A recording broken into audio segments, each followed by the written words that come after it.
이번 주 요절은 잠언 16장 7절이죠. 잠언 16장 7절 한번 보시고요. 사람의 행위가 여호와를 기쁘시게 하면, 우리 같이 한번 암송하겠습니다. 사람의 행위가 여호와를 기쁘시게 하면 그 사람의 원수라도 그와 더불어 화목하게 하시느니라. 잠언 16장 7절 말씀. 아멘. 하나님을 기쁘시게 하는 것은 우리 신앙인들의 아주 인생의 중요한 목적이죠. 목표이기도 하죠. 하나님의 영광을 위해 산다는 것과 같은 맥락입니다. 근데 무엇으로 하나님을 기쁘시게 하라고 하냐면 그 사람의 행위로 여호와를 기쁘시게 하면, 그렇죠. 로마서에 보면 너희 몸을 하나님이 기뻐하시는 거룩한 산 제물로 드리라, 그렇게 말씀하시죠. 자신의 삶을 가지고 하나님을 기쁘시게 아주 강력하게 구원받은 백성들에게 요구하는 말씀이죠. 그래서 참 하나님 말씀대로 잘 사는 그런 삶의 모습들, 하나님 말씀에 근거한 그런 행동으로서 하나님을 기쁘시게 하라는 것입니다. 결국은 순종이죠. 성경에 순종을 이야기할 때 뒤에다가 꼭 붙여놓은 것이 있죠. 선물이 하나 이렇게 있죠. 복입니다. 복. 그러니까 순종하는 복이 있다. 신명기서는 전체가 그렇게 되어 있고요. 또 신명기를 중심으로 쓰여 있는 많은 성경은 순종하면 복이다, 그렇게 말씀하고 있죠. 순종할 때 복이 되는데, 가시적인 인간 생활에 필요한 그런 복들도 있죠. 분명하게.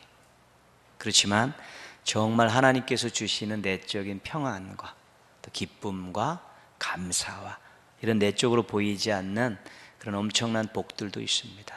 왜냐하면 하나님과의 관계가 긴밀하니까, 하나님과의 관계가 좋으니까 이 속에서 세상에 줄 수 없는 참된 평안과 기쁨들이 솟아나게 되고, 또 순종을 통해서 일상의 삶에서 자기가 하는 일에 있어서 부족함이 없도록 잘 감당하도록 또 가시적인 것들로 주시는 복들도 많이 있다는 것이지요. 그래서 순종이 복이라는 것은 하나님을 기쁘시게 해드리는 일이기 때문에 보이는 것, 보이지 않는 것, 내적인, 외적인 그런 우리들이 누려야 될 걸 많은 것들이 예비되어 있다는 것입니다. 근데 오늘 말씀에서는, 오늘 요절에서는 또 하나의 아주 귀한 약속을 해주고 있습니다. 사람의 행위가 하나 여호와를 기쁘시게 하면 그 사람의 원수라도 그와 더불어 화목하게 하시느니라, 이렇게 되어 있잖아요. 누구 좀 자신을 방해하고 좀 대적하고 싫어하는 사람이 있으면 실은 어떤 일을 하는 데 있어서 늘 걸림이 될 수 있죠. 그리고 마음도 불편하고 그렇죠. 그래서 화해도 하고 싶은데 때로는 자신이 용기가 없기도 하고 또 상대방이 그것을 받아들이지도 않고 그렇죠. 그런데 그런 사람들이 늘 있으면 자신의 신앙과 삶과 사역에 늘 걸림돌이 될 수 있는 것이지요. 그래서 해결하고 싶은데 또 잘 안 되는 경우도 있는 것입니다. 그렇지만 그럼에도 불구하고 기도하면서 하나님 기뻐하시는 그런 일들과 삶의 모습들을 간직하게 될 때 하나님께서 해결할 수 있는 기회를 주신다는 것이죠. 관계가 개선되기도 하고 더 많이 개선되면 자신을 방해했던 사람이 자신을 돕는 사람이 될 수 있게 되는 것이죠. 왜냐하면 하나님을 기쁘시게 했기 때문에 하나님께서 그런 인생의 큰 선물을 주신다는 것입니다. 경험해 보셨을지 몰라지만 또 그런 불편함이 있어서 기도하고 또 어떻게 할까 고민하는데 어쩔 때는 우연히 만나기도 합니다. 단둘이서 예상치 않은, 예견되지 않은 장소에서 우연히 만남을 주셔서 또 이야기할 수 있는 기회도 열어주시고 또 어떤 애경사를 통해서도 또 다시 한번 손을 잡을 수 있는 기회도 주시고요. 또 서로에게 감동을 주셔서 또 마음들을 활짝 열어주시기도 하면서 우리 하나님께서 이 관계 개선을 또 이루시는 일들이 많이 있는 것입니다. 그러나 여전히 강팍한 마음을 가지고 미워하는 마음을 가지고 있으면 쉽지는 않습니다. 그러나 내가 하나님의 일을 잘하기 위해서, 하나님의 뜻에 순종하기 위해서 이 부분을 해결해야겠다라는 마음을 갖고 기도하면 우리 하나님께서 화목할 수 있는 기회를 주시는 것이지요. 우리 하나님께서 남들이 하지 못하는 것 다 하실 수 있는데, 그 중에 한 가지 인간관계에서 중요하게 아주 강권적으로 역사하시는 것은 뭐냐면 사람의 마음을 움직이시는 것입니다. 사람의 마음을 바꾸시는 것입니다. 미워하는 마음을 호의적인 마음으로 바꾸시고, 때로는 걸리적거리는 그런 것들을 또 해소해 주시는 것이지요. 에서와 야곱을 우리가 기억하지요. 야곱이 이제 형을 속여가지고 다 축복을 가로채지 않습니까? 그때 에서가 야곱을 죽이겠다고 그랬죠. 그랬더니 그 어머니 리브가가 이 소모주 이렇게 귀로 싹 듣고 동생 야곱을 외삼촌 집으로 보내지 않습니까? 에서는 그때까지 동생을 죽이겠다고 그 살기등등한 모습을 가지고 있었죠. 20년이라는 세월이 흘렀습니다. 야곱이 돌아오는데 걱정이죠. 에서가 지금 많은 사람들을 이끌고 자신을 마중 나온다는 것이죠. 두렵습니다. 자기가 해를 당하는 것도 두렵지만 그동안에 많이 또 하나님이 주셨던 이 식솔들 전체가 아내들과 자녀들까지 다 해를 당할까 봐 두렵죠. 그래서 먼저 건너게 하고 거기서 막 하나님과 씨름하는 간절한 기도도 드리고 하지 않습니까? 근데 딱 만났는데 에서의 마음이 녹아져 있었습니다. 원수의 마음이 아니라 살기등등한 마음이 아니라 그 동생을 품고 오히려 도와주겠다고 호의를 베풀겠다고 나오는 그런 모습들을 보이게 되는 것이죠. 야곱이 아마 깜짝 놀라실 것입니까? 어떻게 그 마음이 저렇게 세월이 약인가? 내 기도가.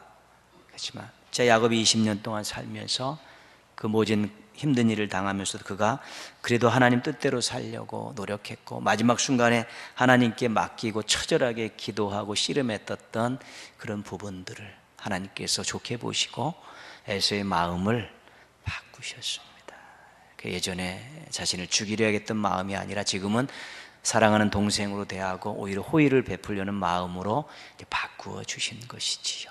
그래서 우리 스스로 사람들을 설득하고 또 사람들의 감동을 주는 부분에는 한계가 있지만 우리가 하나님 앞에 아름다운 모습으로 쓰려하고 좋은 관계를 통해서 하나님을 기쁘시게 해드리겠다는 마음과 기도 제목을 가지고 있으면 하나님께서 마음들을 움직이셔서 화목하게 해주시고 또 화목된 그 하나된 모습으로 하나님을 또 잘 섬기기를 원하시기 때문에 하나님께서 주시는 또 하나의 귀한 복, 원수라도 화목하게 하셔서 마음의 짐들을 덜어내게 하시고 협력하면서 더 좋은 모습으로 또 살아가고 봉사할 수 있는 기회를 주신다는 사실을 우리가 다시 한번 꼭 기억하실 수 있어야 되는 것입니다. 화목이 중요하죠. 할 수 있거든 너희는 모든 사람으로 더불어 화목하라 그러셨으니까요. 먼저 조심하십시오. 상대방에게 상처 주지 않도록, 상대방을 힘들지 않도록 조심하시고 혹시 또 실수했으면 먼저 용서를 구하는 용기도 가지시고, 그것도 아니고 상대방에 의해서 얽힌 문제라면 하나님을 기쁘시게 하겠다는 마음 가지고 기도하면서 또 때를 기다리면 우리 하나님께서 그런 때를 또 허락해 주셔서 화목을 통해서 더욱더 하나님을 잘 섬기게 해주시는 놀라운 역사를 이루시는 것입니다.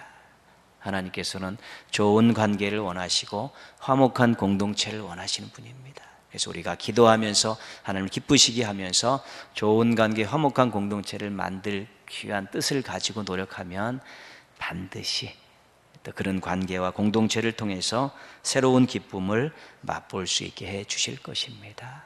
좋은 관계와 화목한 공동체를 통해서 하나님을 더 잘 섬기고 하나님 주시는 많은 복을 누리며 살아가는 우리 행복한 하나님의 백성들 되시기를 주님의 이름으로 축복합니다. 성경을 첫 페이지를 열어서 읽으면 굉장히 밝습니다. 태초에 하나님이 천지를 창조하시니라. 내가 섬기는 하나님이 나의 아버지 되신 하나님께서 온 우주 만물을 만드신 창조주이시구나. 이런 것들이 확 와닿지요.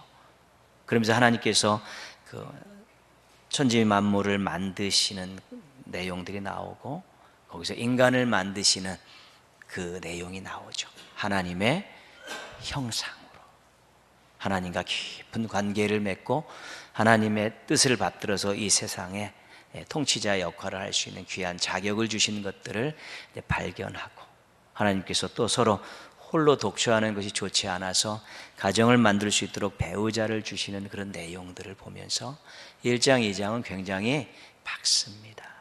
신앙 자체는 밝음입니다. 하나님을 생각하면 그렇고요, 하나님의 은혜를 생각하면 더 그렇고, 하나님의 약속들을 생각하면 더 그렇고, 신앙 자체는 밝을 수밖에 없는 것입니다. 그런데 이렇게 시작한 창세기에서 3장부터는 두 개의 큰 줄기로 나누어지게 되지요. 한 줄기는 인간의 죄라는 줄기입니다. 이 주가 쭉 이어지죠. 에덴 동산에서 첫 사람들이 하나님께 불순종을 하고요, 가인이 아벨을 죽이고요, 라멕은 여러 사람들을 막 죽여놓고도 전혀 두려움 없이 내 벌이 가인보다도 훨씬 더 크다라고 부끄러움도 없이 두려움도 없이 막 자랑질을 하고 그러고 있는 것이지. 그런 인간의 죄의 모습들이 쭉 점점 가가고 있는 줄기로 눈에 보이기 시작하는 것이죠. 오늘 2절 말씀 한번 보시면요, 2절 말씀 보시면 하나님의 아들들이 사람의 딸들의 아름다움을 보고 자기들이 좋아하는 모든 여자를 아내로 삼는지라. 사람들이 번성하면서 또 생겨났던 일들을 한 가지 소개하고 있죠. 하나님의 아들들이 누구인지 사람의 딸들이 누구인지는 실은 정확하지 않습니다. 신적인 존재가 하나님의 아들들이고 인간적인 존재가 사람의 딸들인가, 아니면 셋 족속이 하나님의 아들들이고 가인의 족속들이 사람의 딸들인가, 정확하지 않습니다. 해석하면 약간의 다 허점들이 나오게 되어 있습니다. 그런데 그 누구인지는 분명하지 않지만 결과는 아주 뚜렷하게 나와 있습니다. 그런 일이 일어났기 때문에 어떤 결과가 생겼느냐, 첫 번째 결과가 3절에 나와 있습니다. 3절 보시면 여호와께서 이르시되 나의 영이 영원히 사람과 함께 하지 아니하리니 이는 그들이 육신이 됨이라. 하나님이 함께 하실 수 없는 육체적인 존재들로, 정욕 덩어리들로 사람들이 바뀌어져서 하나님이 함께 하실 수 없는, 거룩하신 하나님이 함께 하실 수 없는 그런 존재들이 되어버렸다는 것입니다. 그러니까 하나님의 아들과 사람의 딸들이 서로 섞여서 사는 이것들이 정말 하나님이 함께 할 수 없는, 거룩하신 하나님, 의로우신 하나님이 함께 할 수 없는 그런 인간들을 만들어냈다는 것입니다. 결과가 아주 참담한 것이죠. 또 하나의 결과가 4절 말씀에 나와 있는데요, 당시에 땅에는 네피림이 있었고 그 후에도 하나님의 아들들이 사람의 딸들에게로 들어와 자식을 낳았으니 그들은 용사라 고대의 명성이 있는 사람들이었더라. 이 네피림의 후손들 용사들은 성경에서 어떤 의미냐면 자신의 힘을 가지고 권력을 가지고 왕 노릇하는 사람들의 대표자들입니다. 하나님을 왕으로 여기지 않고 자신이 가지고 있는 힘을 가지고 왕 노릇하는 후예들이 이 네피림 용사들의 후예라는 것이죠. 그러니까 하나님이 가까이 할 수 없는 그런 존재들을 많이 만들었고, 하나님을 왕으로 인정하지 않고 자신들이 왕 노릇하는 그런 후손들이 많이 생겨났다는 것이죠.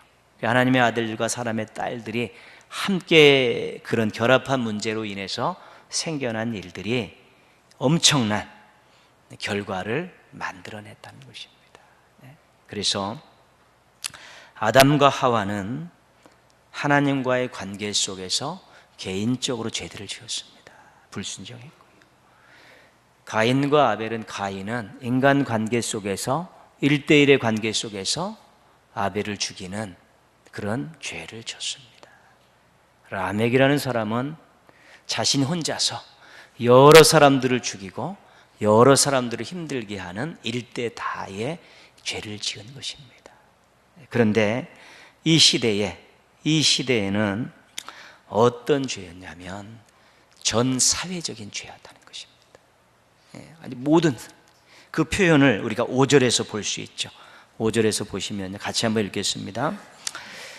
여호와께서 사람의 죄악이 세상에 가득함과 그의 마음으로 생각하는 모든 계획이 항상 악할 뿐임을 보시고, 거기에 가득함이라는 단어가 나와요. 가득하다, 차 있다는 것 아니에요. 이 전체적인 사회적인 분위기가 죄로 가득 차 있다는 것이죠.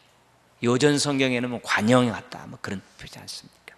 사람들의 생각 자체가 의로운 생각들이 없고 악한 생각들이 있으니까 서로 치고받고 실행하는 모든 일들이 전부 죄의 열매들을 내니까 이 전체적인 사회적인 죄 전체가 이 죄로 가득 찼다. 그 사회를 그렇게 진단하고 있는 것이죠. 그래서 개인적인 죄들이 관계로 가고 관계의 죄들이 전 사회적인 죄악으로 범하면서 한 줄기는 뭐냐면 인간의 죄들이 점점 커져가고 있다는 것입니다. 점점 다양해져 가고 있고 점점 심각해져 가고 있는 3장 이후에 쭉 6장까지 보면, 물론 이것이 11장까지도 계속되고 계속해서 성경에 보면 그 흔적들은 줄기들은 사라지지 않고 있습니다. 한 줄기가 인간의 죄악들이 점점 커져가고 심각해지는 줄기가 계속돼 가고 있는데, 이 시대에 6장 시대에는 가득했다 이런 표현을 쓰고 있습니다. 그러니까 한 개인의 죄를 지칭하는 것이 아니라 어떤 관계적인 거에 대한 죄를 지칭하는 것이 아니라 전 공동체가 사회가 죄악으로 가득 찼다. 사람들이 생각하는 것이 전부 악한 생각들을 하고 있다. 그래서 그들이 배태한 모든 죄의 결과들이 사회 전체를 죄악으로 가득하게 만들었다. 그렇게 만들고 있습니다. 평가하고 있는 것이죠. 우리가 야고보서 1장 15절을 잘 알고 있습니다. 욕심이 잉태한 즉 죄를 낳고 죄가 장성한 즉 사망을 낳느니라. 그러니까 이 죄는 태어난다는 것입니다. 어디서 태어납니까? 인간의 욕심에서 태어난다는 거예요. 그리고 이 죄는 태어나면 가만히 있지 않고 어떻게 한다고요? 커져간다는 거예요. 영향력이 점점 장성한다, 커져간다는 것이죠. 결국 이것을 멈추지 않으면 어떻게 된다고요? 결국 멸망받을 수밖에 없다. 간단한 말씀이지만 죄와 관계돼서 이것만큼 아주 심각하고 정확하게 설명하는 걸로 없어요. 죄는 하나님이 만든 것이 아니라 인간의 속에서 태어났다는 것이고, 이것은 점점 커져간다는 것이고, 이것을 중간에서 멈추지 못하면 결국은 사망을, 멸망을 초래하게 된다는 것이죠. 죄만 가지고 보면 인간은 멸망할 수밖에 없다는 것입니다. 지금 그렇죠. 에덴 동산에서 시작해서 이 6장의 시대까지 올 때 죄가 엄청나게도 파급 효과가 커지며 사회 전체에 죄가 가득할 정도로 그런 일들이 일어나게 됐다는 것이죠. 죄는 번식이 빠릅니다. 그런데 의는 번식이 약합니다. 묘한 것이지요. 무언가 잘못하는 것들은 이상하게 모방하는 사람들이 많아지고 거기에 추종하는 사람들이 빨리빨리 생겨나고 많아지는데, 옳은 일, 의로운 일들을 하면 그 사람에 대해서 인정하고 칭찬하고 박수는 치는데, 그렇게 살려는 모습들은 죄를 따라가는 것보다는 현격히 작다는 것입니다. 그러니까 죄가 의보다도 훨씬 더 전염성도 빠르고 파급 효과도 커지니까 인간 자체의 공동체를 놓고 보면 죄 자체를 이기기가 쉽지 않다는 것입니다. 그래서 인간은 결국은 죄 때문에 멸망할 수밖에 없는 존재라는 것이지. 그것을 우리가 인정할 수밖에 없다는 것입니다. 노아 시대의 죄의 가득함을 보시고 하나님께서 한탄하시고 근심하시고 후회하셨다, 그렇게 말씀합니다. 그것이 중요한 거죠. 왜 하나님께서 그럼 인간을 그따구로 만드셨습니까? 라고 이제 질문하는 사람들도 있죠. 그렇게 만드신 것이죠.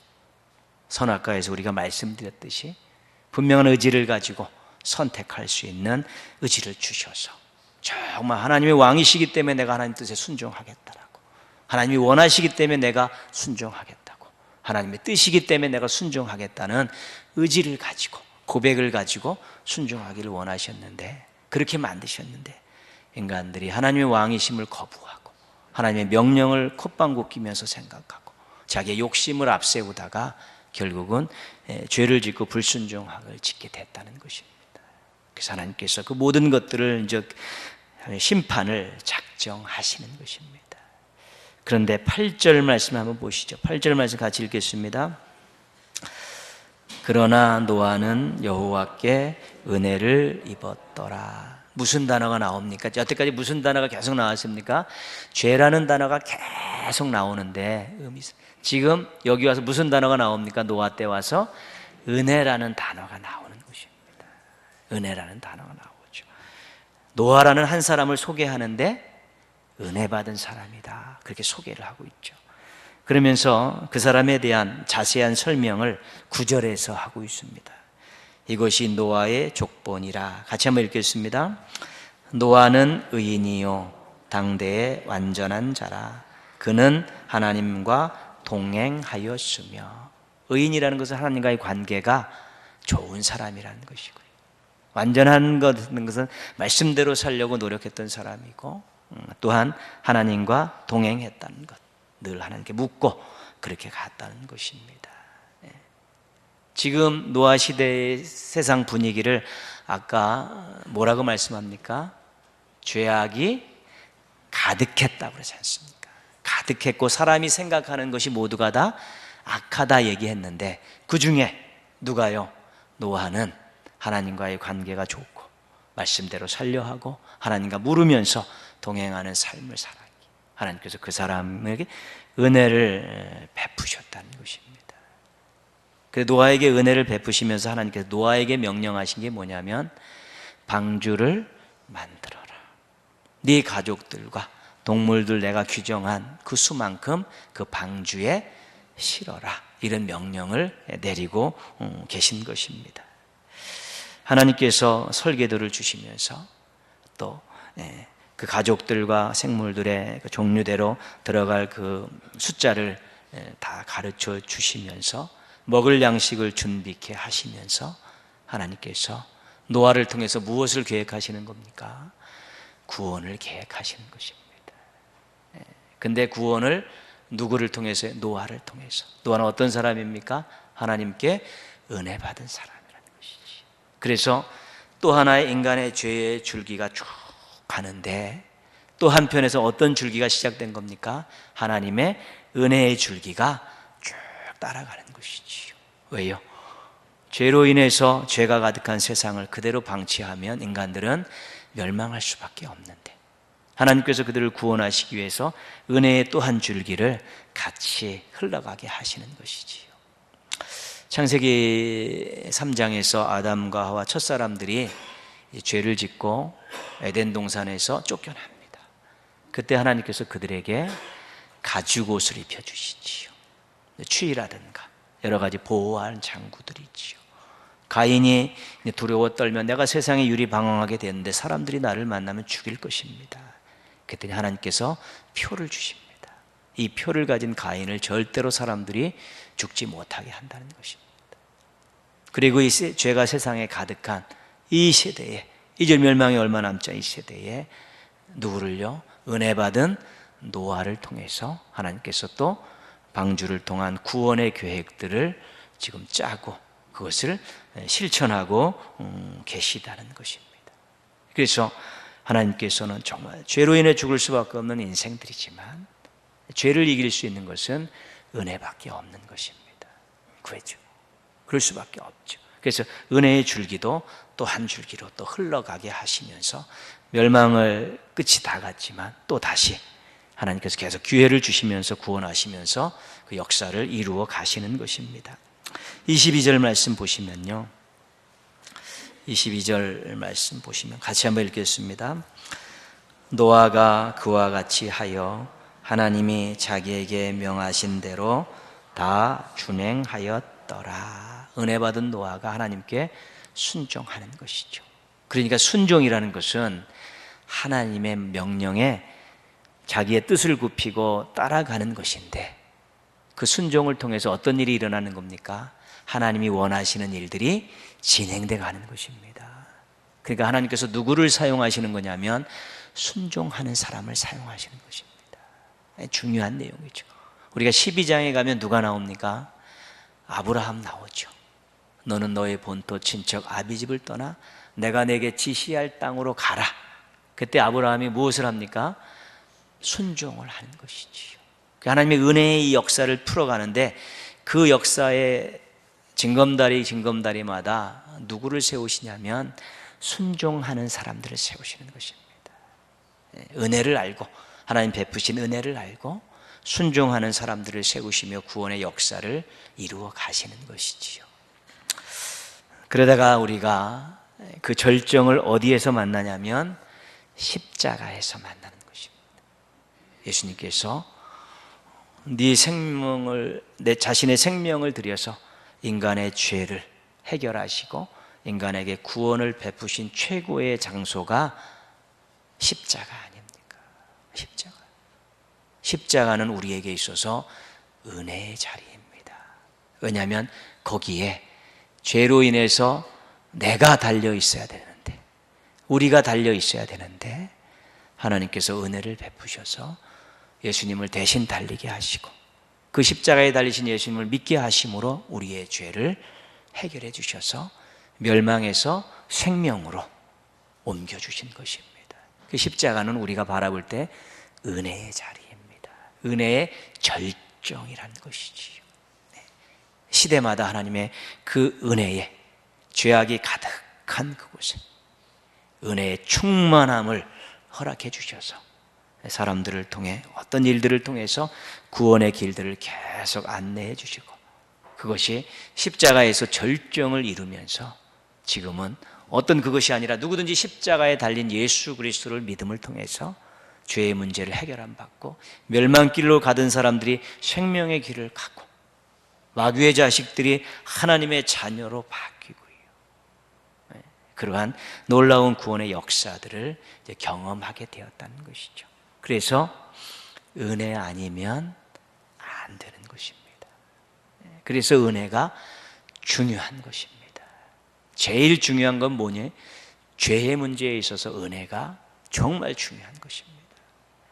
우리를 구원하시기 위해서 하나님께서 베푸셨던 그 은혜의 그 흔적들을 창세기부터 계속해서 인간의 죄를 소개함과 더불어서 은혜의 또 한 줄기를 소개하면서 내가 너희들을 버리지 않았다라고, 그를 사랑한다는 것을 끊임없이 보여주시다가 결국은 사랑하는 아들을 세상에 보내시고 십자가에 달려 죽게 하심을 통해서 하나님의 은혜의 사랑의 극치를 다 쏟아 부어주시고, 그것들을 바라보면서 죄를 자복하고 예수 그리스도를 구주로 영접하면서 하나님의 은혜에 동참해서 구원의 인생을 살고 구원의 길을 걸어가고 하나님의 뜻을 이 땅에 실현하면서 주님 나라 이를 때까지 살라는 귀한 인생의 기회들을 허락해 주신 것입니다.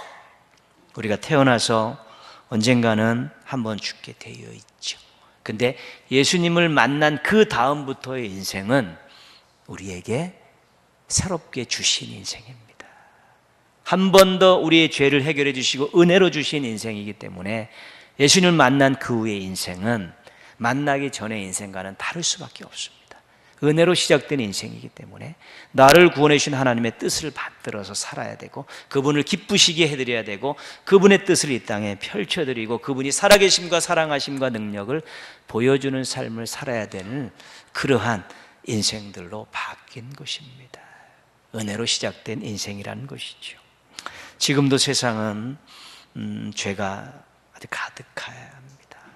왜냐하면 여전히 죄를 양산해내는 사람들과 구조적인 악들이 있기 때문에 그렇습니다. 그래도 우리가 죄를 인식하고 죄를 미워하고 죄를 멀리하고 죄와 싸워야 되는 것입니다. 그런 것이지. 이젠 더 이상 우리가 그것의 종로를 하지 않습니다. 이제는 그것들은 우리가 물리쳐야 되고 멀리해야 되고 꺾어야 될 그런 대상들이지, 옛날처럼 거기에 굽신굽신 거리면서 조종당하는 인생들이 아닙니다. 우리가 예수 그리스도의 십자가라는 놀라운 은혜를 가지고 신분이 바뀌고 인생이 바뀌고 목적이 바뀌었기 때문에 이것은 죄다, 이것은 미워해야 되고 멀리해야 되고 싸워 이겨야 된다라는 그런 인식들을 가지고 하나님의 은혜를 구하면서 우리가 죄의 문제들을 해결해 가고 또 죄를 넘어서는 그런 삶들을 살고 죄의 영향력 안에 있는 사람들을 다시 또 새롭게 은혜로 새로운 인생들을 살도록 도와줘야 될 그런 좋은 또한 인생의 목표들을 가지고 있게 되는 것입니다. 그래서 죄라는 것, 은혜라는 것 병시되는 것이지만 우리는 은혜로 새롭게 인생들을 시작했기 때문에 이것들이 더 이상 세상에서 영향력을 끼치지 못하도록, 사람들을 종로로 시키지 못하도록 우리가 이 부분들에 있어서는 또 성도들 개인 각자가 또 공동체가 또 이 부분에 대해서 더 많은 노력들을 이룰 때 또 새로운 모습, 아름다운 모습의 세상들을 기대할 수 있게 되는 것입니다. 죄가 가득하지만 우리는 은혜가 충만합니다. 우리가 은혜가 충만하면 죄 가득한 세상을 이길 수 있고 죄의 종로로 타는 사람들을 또 새로운 인생길로 인도할 수 있다는 것, 은혜 충만한 우리들을 하나님께서 뒤에서 후원하고 계시고 성령님께서 우리의 연약함을 도우고 계시다는 사실을 기억하시면서 이 죄와 관계된 부분들이 우리 앞에 펼쳐질 때마다 우리는 은혜 충만한 사람이라고, 하나님께서 우리에게 은혜를 주셔서 구원해 주셨고 우리의 연약함을 도우시면서 그것들을 해결하기를 원하신다는 것 꼭 기억하시면서 정신 바짝 차리고 우리가 충만한 은혜를 가지고 또 아름다운 인생들을 살아가고 많은 사람들을 생명의 길로 이끌고 또한 죄악 세상에서 우리가 보석 같은 모습들로 그것들을 극복해 나가고 이겨나가고 또 그것들을 넘어서 나가는 우리 아름다운 모습들을 보이며 살아가는 멋쟁이 신앙인들 되시기를 주님의 이름으로 축원합니다. 아멘.